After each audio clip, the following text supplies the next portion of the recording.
My series about what reconciliation looks like in small Canadian towns resonated with me because I'm originally from a small Canadian town, Port Alberni. Port Alberni is home to my First Nation, the Hoopadjissit people, but it's also where I worked as a mainstream journalist for 7 years.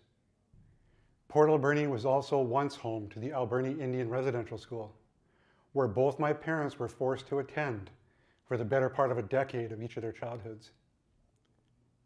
In the course of doing research for this story, I inadvertently came across a picture of my late father Cliff in residential school while in an online archive. I sat and just looked at that picture for a very long time.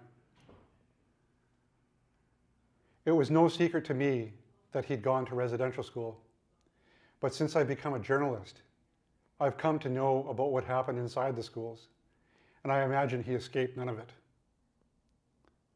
I'll never know that for sure though, because he died after my 6th birthday. A lot of people have asked me about what it was like to report on such a story in my hometown. When I finished the small town reconciliation story in Alberni, I went back there to the grounds of the Alberni Indian Residential School. I stood in front of what was the main hall, on the embankment that was in front of the hall.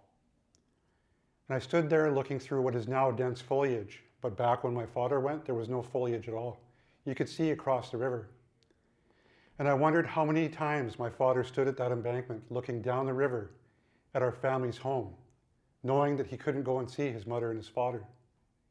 And how many times his parents must have stood across the river on the road, looking back up at the school, knowing that they couldn't go and see him.